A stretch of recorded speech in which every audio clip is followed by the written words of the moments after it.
You ready? That's all right. Good afternoon. Whether you're black, white, or brown, all Americans should live their lives free from fear and violence. No matter what you look like or what neighborhood you live in, all of our community members here in Lincoln deserve to feel safe, respected, and that they belong. These are the values and aspirations of our One Lincoln initiative that we launched last fall. The One Lincoln initiative seeks to protect and advance the health, safety, economic opportunity, and quality of life of all people in Lincoln so that each of us has the ability to reach our full human potential.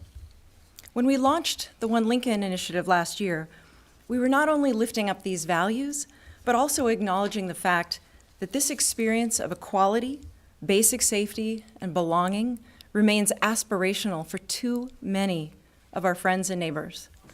Our country and our community have so much work to do to fashion a world free from racism, bigotry, and unequal treatment.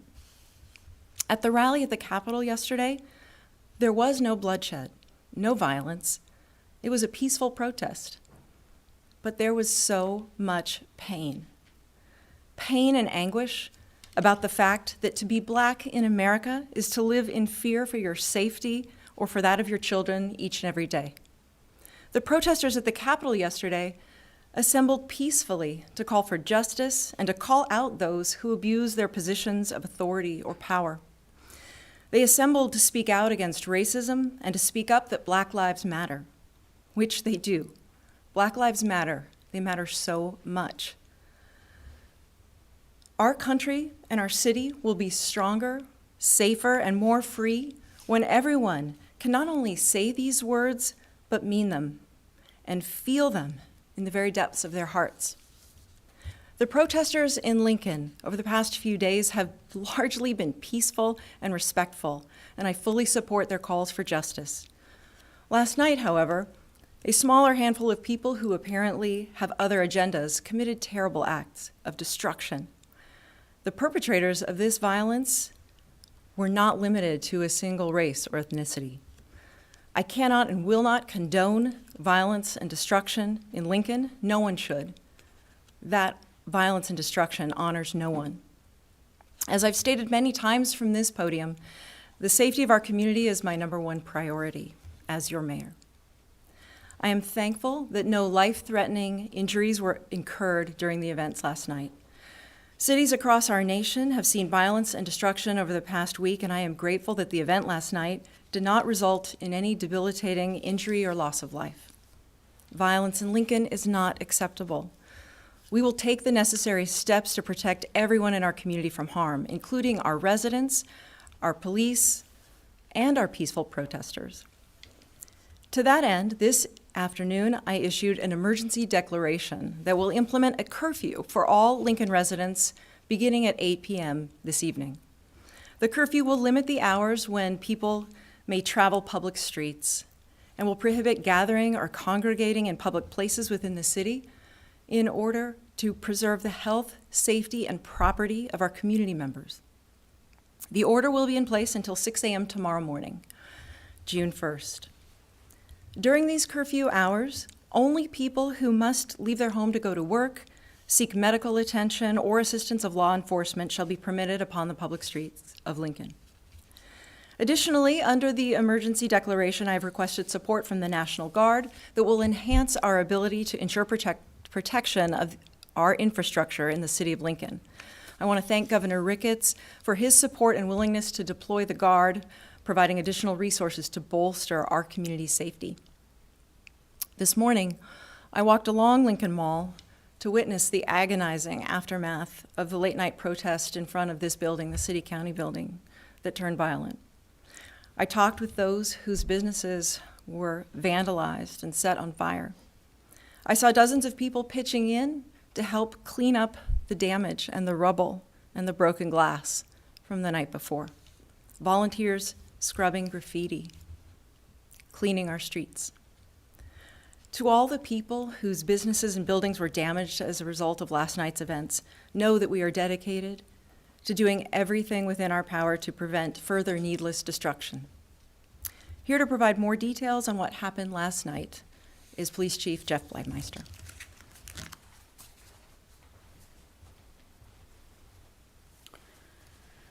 Thank you, Mayor. And before we go into the operational details of what occurred last night, I want to provide my assurance on behalf of the men and women of the Lincoln Police Department. We want to treat every single person we encounter, whether they are an advocate of the Lincoln Police Department or the policing profession or not, that's their right, but we're going to treat them with dignity and respect. You have my commitment and the commitment of those of our agency. Last night I had an opportunity presented to me by one of the organizers of the rally on the steps of the Capitol to speak. It was an uncomfortable situation for me personally, but I felt compelled to, one, go and listen to the voices of the crowd and try to understand better why they need to be heard. And they need to be heard, and they deserve to be outraged. I'm outraged. Our staff is outraged by the events that occurred in Minneapolis. Shortly after that, the march began, and the march progressed on the city streets throughout Lincoln. And for the most part, that was peaceful. But I feel that we need to explain why we're doing some of the things that we're doing. So we have placed cruisers in positions where we're trying to block oncoming traffic because protesters are walking down the middle of traffic lanes, and we're trying to protect them. Now, unfortunately, in a couple circumstances, the cruisers were then surrounded by the protesters. In one case, the cruiser was vandalized. Please, we're there to try to assure the safety of all of you that are involved. Eventually, the march made its way back to the Hall of Justice. And about 30 minutes after that, what was a peaceful protest and an opportunity to voice outrage and be part of a change turned violent.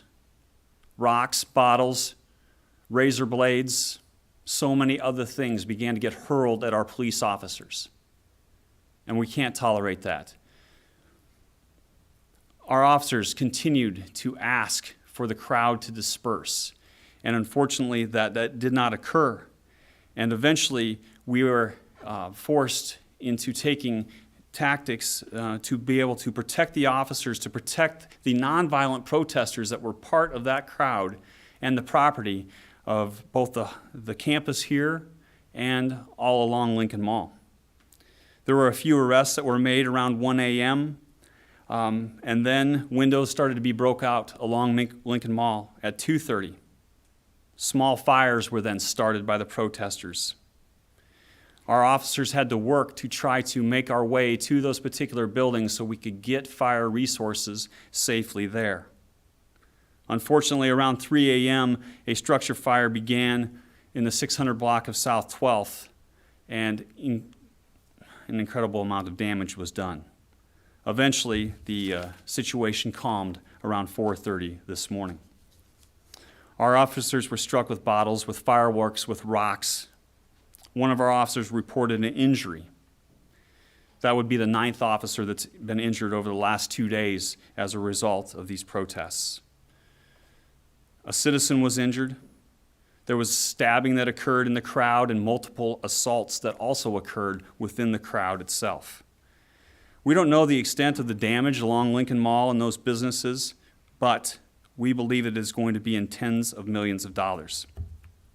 There was tens of thousands of dollars to the Hall of Justice itself. Bus shelters were destroyed. 5 arrests were made for people failing to disperse and obstructing a government operation. That's not indicative of Lincoln. When I walked down Lincoln Mall last night in the early morning hours, I saw calamity and chaos. Today, similar to the mayor's experience, I walked down there and I saw optimism and hope. And it is my hope that today and going forward, this violence will not be part of the valid voice of those and us outraged by the murder of Mr. Floyd. Thank you.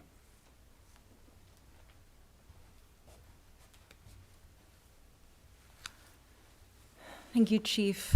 And thank you to LPD for your service. Standing with me here today are a number of committed public servants and community leaders. Members of the City Council, Benny Shobe, Roy Christensen, Sandra Washington, Tammy Ward, James Michael Bowers. Unable to attend, but are here in spirit, are Jane Raybould and Richard McGinnis. And also we have Cameron Neiman, who is organizing a peaceful demonstration for Black Lives Matter later this afternoon. We'd like to provide an opportunity for them to speak, and I believe Councilman Shobe will speak first, followed by Councilman Christensen, and then Councilmember Washington. And after that, we'll turn it over to Cameron. So first up, I'd like to invite Councilman Benny Shobe to the podium.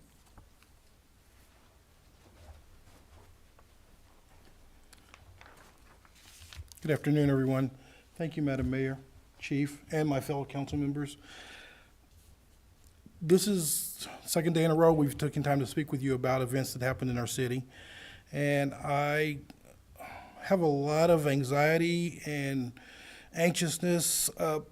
This is 3 years ago in May, you elected me as one of your city council members. I've lived here in Lincoln for 20 years. I've met a lot of wonderful people from all socioeconomic backgrounds. I've met people from every ethnic group. I've built a lot of friendships and a lot of relationships in this community. And one of the things I wanted to accomplish when I ran for city council was to bring all those relationships and all those people to the table to talk about issues that face our community. You guys watch us on city council meetings on Mondays for a few hours, but I've got to tell you, the work goes on all the time. We're always meeting, we're always talking, we're always discussing. And the things we talk about are social inequalities, lack of jobs, lack of affordable housing, economic development for our community that raises everybody's livelihood. We care about this community, and we want to make it a good community for everyone to live in, everyone. But when you do peaceful protest, that helps us. That helps us know where our compass is and where we should go. But when you engage in acts of violence like last night and Saturday night, the night before, that undermines our ability to make change, make the change that you want. We know there are injustices in our community. We work every day to eliminate them. Help us do that. Peaceful protests help. Become a part of our community. Join a committee, join a group, join an organization that can help us make change. Don't undermine us. We want to do this together. We want your lives and our lives to be better. Help us do that. Thank you.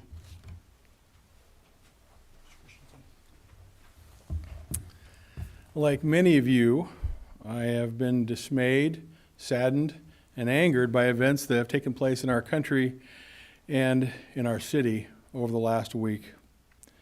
I condemn the senseless murder of George Floyd at the hands of a Minneapolis police officer. and while other officers merely stood by and observed. Those involved in that crime must be held criminally responsible to the fullest extent of the law. I firmly support peaceful demonstrations and protests in response to George Floyd's senseless murder.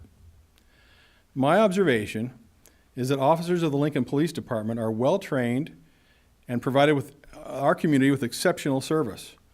From my knowledge of the protests and the riot that have taken place in Lincoln over the last 2 nights, our police department has done excellent work. They have managed the situation with restraint and, as the circumstances warranted, took appropriate action to protect the public safety. I condemn the hijacking of protests, of peaceful protests, by individuals who choose to rain chaos down upon our city. This morning, like many of the leaders here, I took time to observe the destruction that took place on Lincoln Mall. And I saw, like many of them, I saw 2 separate things. The first thing I saw as I went through that area was a gentleman standing out in front of a burned out office building in tears. His livelihood ruined by acts of violence. But the second thing I saw, which has been observed already today, was volunteers busily repairing that damage. People, this made my heart sing. It gives me hope. My request for everybody in Lincoln and across our great nation is pause, take a deep breath, and think about the golden rule.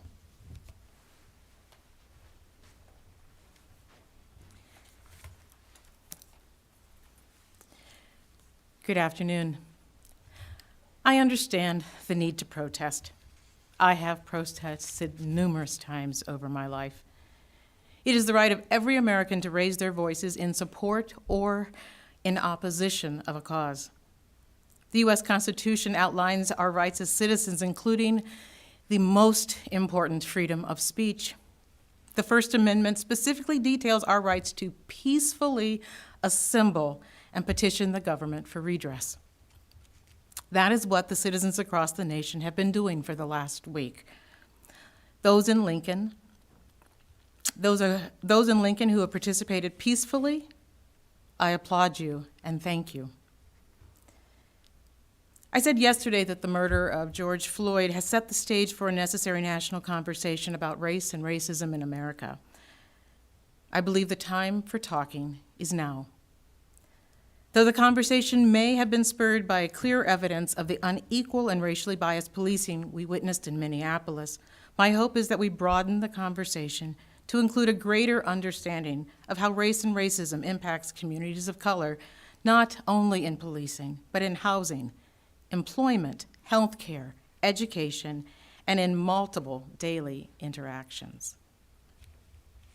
Please, let's work together.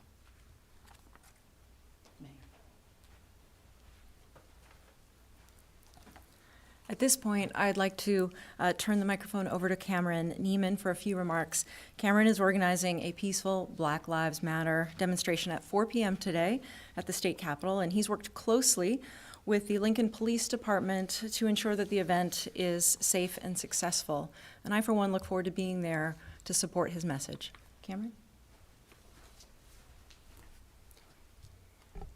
Hello, my name is Cameron. I am the organizer of the Black Lives peaceful protest today at the state capitol. Like the mayor said, I've been working very closely with LPD. They've been given their full support to the event. And I just want to start out by saying that this is not a war on our police department. I don't want this to be a war at all. I want this to be peaceful. I have asked that the protest be done at 5:30. My reason behind that is that's what a peaceful protest is, and I just wanted to keep it that way. I'm asking everybody to wrap around the Capitol so that we could still social distance, asking people to wear their mask and to come with the peace. And that's all I have for today.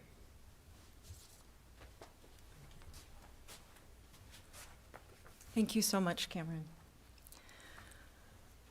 That's what we want. We want peaceful expression of important messages and calls for justice so that more of them can be heard.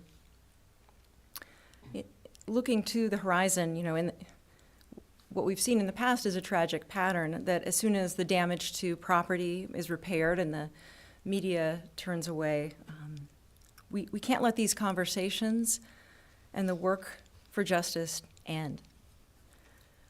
Our African American community does not have the luxury of ignoring injustice, and neither do the rest of us. It is all of our responsibility to create a society free from violence and discrimination, a community and a nation where a person's opportunity to succeed is not determined by the color of their skin. Every one of us has a role to play in making a more equitable, peaceful, and just future possible. We must also be mindful that true peace does not merely mean the absence of conflict or the sweeping of tension under the rug. As you may have heard protesters crying out yesterday, no justice, no peace. True peace requires justice. Real peace building requires us to have difficult conversations, to listen, to heal, and to work toward justice for all. In the coming days, we will be creating opportunities to hold space for dialogue about racism, about injustice, and about inequality in our community, led by leaders of color. We also look to cultivate and support opportunities for listening and healing. Ultimately, the measure of our progress will be determined not only by what we do, but who we become as a result of this. With that, I'd like to open it up for questions.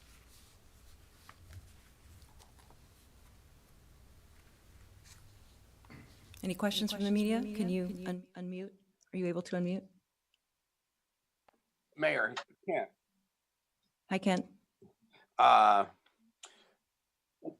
can you give us a little more detail on what the curfew enforcement is going to entail, and sort of the decision, A, to implement it, and B, to just have it be for the one, whatever it is, 14 hours or whatever the period is? Sure. Well, there's a lot of different thoughts that went into this decision. First and foremost is trying to ensure the safety of everyone in our community. And, yesterday, much of the demonstrations and calls for change were delivered in an incredibly peaceful manner. And it was really only after things got dark that things got more tense after nightfall. And in the midst of all this, I want to remind everyone that we are dealing with a public health emergency, and having large gatherings and having people in close proximity to one another poses a real threat to everyone's health and safety because of the risk of spread of COVID-19. And we think that the curfew will have an added benefit of keeping people home and safe after they've had a chance to assemble, as Cameron mentioned, with socially distant practices in place.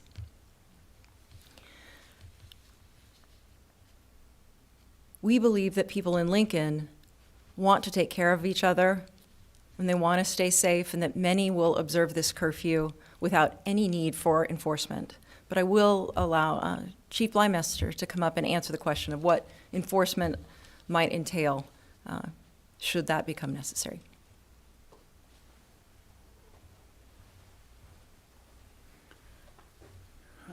So Kent, first off, I want to applaud the mayor's leadership on this. This is not an easy decision, and one that I am certain that she and her staff did not come to without much discussion and input. And this is part of what we've learned over the last 2 nights, and we think that this is a necessity in order to keep those that are there lawfully gathering and part of the rally that Cameron is leading safe, to keep those on our streets safe, our staff, and also the property that we have seen damaged throughout our community. And so enforcement is a tool, and I hope that we don't have to issue one citation or make one arrest. That is my hope, because there'll be compliance. But in the event that things escalate and there are mitigating circumstances leading to the contact between the police department, the Lancaster County Sheriff's Office, the Nebraska State Patrol, all of whom will be represented again tonight, then we'll use this particular tool. As far as the 14 hours, I believe that was a secondary component of your question. I was in discussion with the mayor's office on this, and once again, we remain optimistic that there will not be the issues that we have seen in Lincoln, Nebraska the last 2 nights. And hopefully this 14-hour window, this one night, will be able to provide us an opportunity to bring some peace. 10 hours. 10 hours. My apologies. Thank you for the input. So, set. Thank you. Any other questions for me on that? Not on that. I'm a journalist and I can't do math. You should never trust us on that. If you could we go back briefly to early Saturday morning, late Friday night? We've been getting a lot of people inquiring about an incident that I don't even know if it happened. What there's a pickup that hit a protester and that triggered violence or whatever. Can you talk a little bit about that and what was done? A little bit about that. I am aware of the investigation, the ongoing investigation that you're making reference to, and it was a pickup versus pedestrian collision that occurred on O Street. And again, kind of I mentioned earlier, one of the attempts that we're trying to make is to block traffic so there isn't oncoming traffic coming into protesters who are in the middle of the traffic way itself. And there's been some discussion regarding why this wasn't investigated thoroughly, and that's a valid question, valid discussion, and one that I can assure you that investigation picked back up again yesterday. And there was a host of facts and circumstances, including an injury to an officer that was the original investigating officer the previous evening, that led to some of the confusion. And the investigation is ongoing, and I'm confident that our staff, in working with the city attorney's office, will come to the appropriate conclusion. Chief, this is Bill Shammer with 1011. I have a question for you if you have a second. Yes, sir.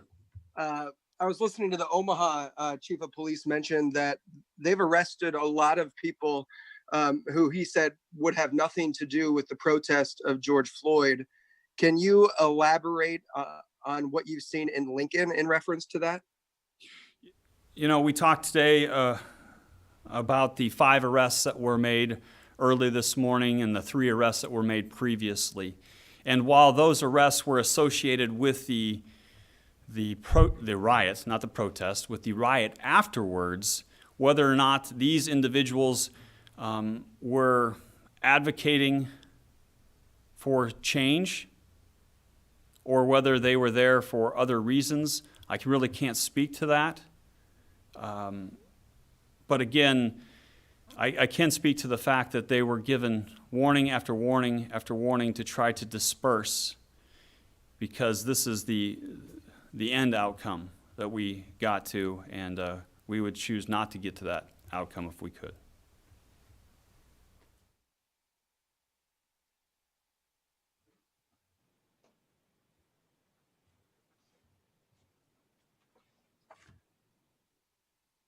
Kent, just to follow up, I think you're referring to there's video footage of that pickup kind of barreling into people who were protesting, and obviously that is unacceptable, and the police will conduct a thorough and full investigation to try to bring justice and resolution to that situation. Are there other questions? Mayor, this is Bill again. You had mentioned that you had requested assistance from the National Guard. Can you elaborate whether they will be in Lincoln, and if so, what role they will play? They'll be here to help protect our infrastructure, help protect our buildings, and try to keep the peace. We rely on LPD for the primary response. They are more of a backup and secondary support.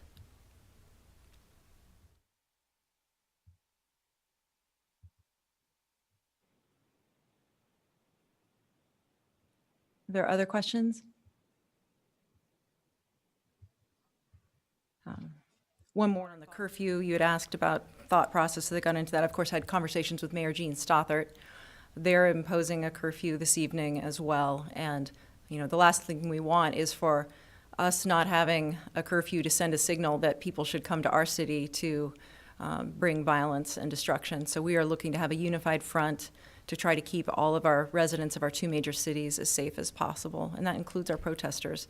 You know, what we understand is that even last night that there are armed counter-protesters who came and showed up. We need to keep everybody safe. We need to have constructive dialogue, and we will continue to do that in the coming days in different forums that are peaceful and respectful. KFOR has questions about the curfew. Does this include all Lincoln streets? Can people go to the grocery store after 8 o'clock? I'll bring up the city attorney to address the specific details. What we want to do is, you know, if you can get your groceries before 8 p.m., that would be preferable. We understand that people may need medicine or basic essentials, but we'd advise that people try to stay home after 8 p.m. And would you come speak to that, Jeff? This is Jeff Kirkpatrick, City Attorney. The proclamation is fairly broad and only makes exceptions for people seeking medical attention, going to work, or seeking help from law enforcement.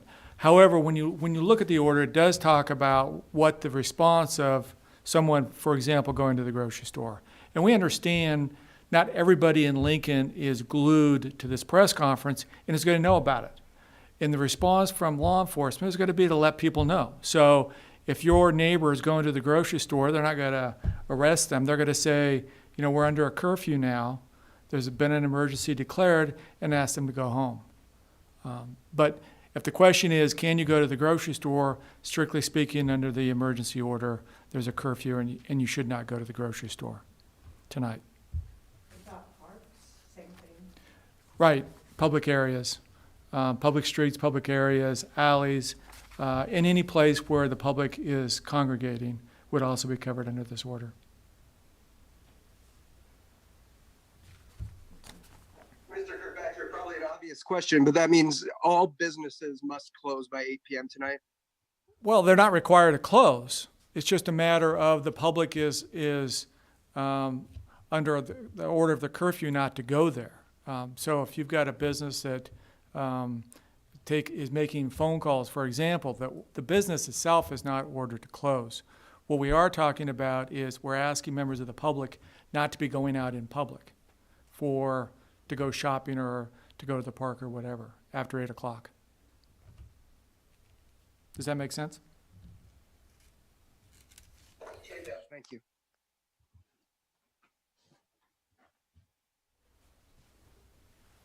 Right, any more questions from the media? Well, thank you so much for covering this important announcement. Thank you to my city colleagues on the city council. Thank you to the chief for being here. Thank you to Cameron for his work to organize a peaceful call for justice this afternoon. Look to Kevin. There's one more question. Oh, all right. Question for Chief Blackmeister. Have there been any arrests made for the building that was burned down on the Lincoln Mall?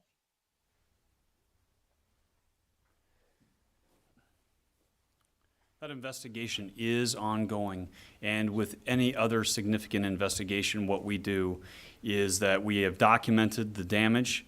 We are working because there is cameras that exist along Lincoln Mall and in those businesses. We'll be analyzing all of that particular evidence, and we hope to be able to identify and hold those responsible who began that fire.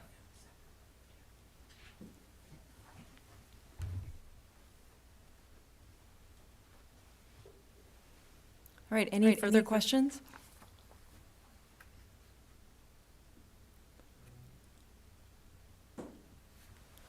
If not, again, we thank you for your time and attention to these important announcements.